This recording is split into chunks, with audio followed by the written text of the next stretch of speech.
না খেয়ে হয়তো মানুষ মারা যাচ্ছে না, কিন্তু মানুষ লজ্জায় বলতেও পারছে না। এই যে ট্যাক্সের কথা বলেন, এটি আসলে এক ধরনের শুভঙ্করের ফাঁকি।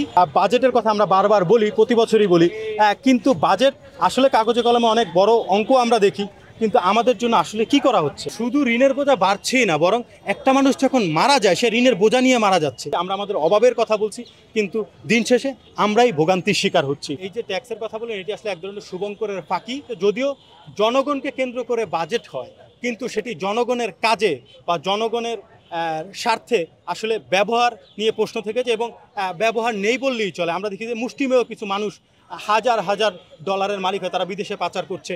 কেউ কেউ বড় লোকরা অনেক বড় লোক হচ্ছে, গরিবরা গরিব হয়ে যাচ্ছে। অর্থাৎ এই যে সমবন্টনের যে বিষয়টি, সাধারণ মানুষের সরাসরি উপকৃত হওয়ার যে বিষয়টি, সেটি আসলে হচ্ছে না।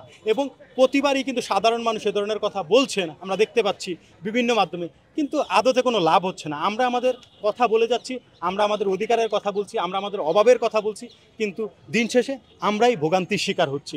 আমরা দ্রব্যমূল্যের দাম আমাদের নিয়ন্ত্রণের বাইরে চলে যাচ্ছে। পাহাড় সম চাপ আমরা দেখতে পাচ্ছি। বাজারে গিয়ে কেউ 1000 টাকার নোট নিয়ে বাজারে গেলে সে আসলে 100 টাকা ফিরিয়ে আনার মতো সামর্থ্য থাকে না। শুধুমাত্র মাংস ছাড়া শাকসবজি এবং চাল কেনার পরে তার কাছে কোনো টাকা থাকে না। সুতরাং এই যে জনজীবন আমরা পার করছি, সেটি আসলে এই জনজীবন আমাদের কবে এর থেকে পরিত্রাণ হবে সেই দিনটির দিকে আমরা তাকিয়েছি। তারপরও আমরা আশা রাখতে চাই, আশার আলো বাঁচিয়ে রাখতে চাই, কারণ আমরা দেশকে ভালোবাসি।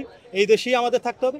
এই দেশে সরকার কিংবা অন্য যারা রয়েছে তাদের কাছে আকুল আবেদন, আপনারা জনগণের স্বার্থে, জনগণের প্রত্যক্ষ উপকারে যেন আসে, বাজেটকে সেইভাবে কাজে লাগান। কিন্তু বাজেট আসলে কাগজে কলমে অনেক বড় অঙ্ক আমরা দেখি, কিন্তু আমাদের জন্য আসলে কি করা হচ্ছে? ঢাকা বিশ্ববিদ্যালয়ে গবেষণা খাতে কতটুকু অগ্রগতি আমরা দেখতে পাচ্ছি? বাংলাদেশের শিক্ষা খাত কতটুকু গবেষণাধর্মী হতে পেরেছে? বিশ্বের সাথে তাল মিলিয়ে আমরা কতটুকু এগোতে পেরেছি? সেই প্রশ্ন আসলে থেকেই যান। সুতরাং মন্ত্রণালয়গুলোর কাজ কি? তাদের আসলে এই ব্যাপারে আরও হোমওয়ার্ক করার দরকার রয়েছে, এবং মানুষ যাতে প্রত্যক্ষভাবে উপকৃত হয়, বাজেটকে সেভাবে কাজে লাগানোর জন্য আমি আসলে কর্তৃপক্ষের কাছে বিনীত অনুরোধ করছি। ফোন কলের উপরে যে টাকা, আমি কল ড্রপও তো আমরা বিভিন্ন সময় আমরা টাকা দিয়ে থাকি, 20 থেকে 30 সেকেন্ড আমরা অনেক সময় কথা শুনতে পাই না।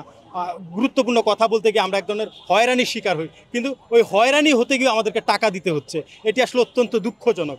আরও একটি বিষয় হচ্ছে, যেটি বললেন, আমার মনে হয় যে আপনি তো কথা বলার জন্য টাকার কথা বলেন, আমার তো মনে হয় প্রতিটি নিঃশ্বাসে আমরা সরকারকে টাকা দিয়ে থাকি, দেশকে টাকা দিয়ে থাকি।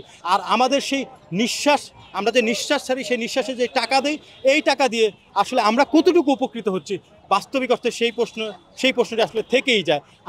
আমি একজন শিক্ষার্থী হিসেবে আমি কোন ধরনের শিক্ষার পরিবেশ পাচ্ছি, কেমন শিক্ষার মান আমরা দেখতে পাচ্ছি, সেই প্রশ্নগুলো আসলে থেকেই যায়। আমরা কতটুকু বিশ্বের সাথে তাল মিলিয়ে অগ্রসর হতে পারছি, সেগুলো নিয়ে আসলে যথেষ্ট ভাবনার বিষয় রয়েছে, এবং এই ব্যাপারে সরকারের কাজ করার অনেক ভূমিকা রয়েছে বলে আমি মনে করি। শুধু ঋণের বোঝা বাড়ছেই না, বরং একটা মানুষ যখন মারা যায় সে ঋণের বোঝা নিয়ে মারা যাচ্ছে। এটা অত্যন্ত দুঃখজনক, কারণ আপনি গড়ে প্রতিটা মানুষই কিন্তু ঋণ রয়েছে, আমরা যেটা জানি আর কি। হ্যাঁ, তো সেক্ষেত্রে একটা মানুষ যখন মারা যায় সে কিন্তু ঋণ নিয়ে মারা যাচ্ছে, এটি অত্যন্ত দুঃখজনক। এবং সরকার পদ্মা সেতু, মেট্রো রেল, এলিভেটেড এক্সপ্রেসওয়ে, হাতিরঝিলের লাল নীল বাতি, আমরা আদতে দৃশ্যমান অনেক উন্নয়ন দেখি, কিন্তু সেটি যেই বাজেটে হওয়ার কথা সেখান থেকে 3 গুণ 4 গুণ বাজেটে হয়ে যাচ্ছে।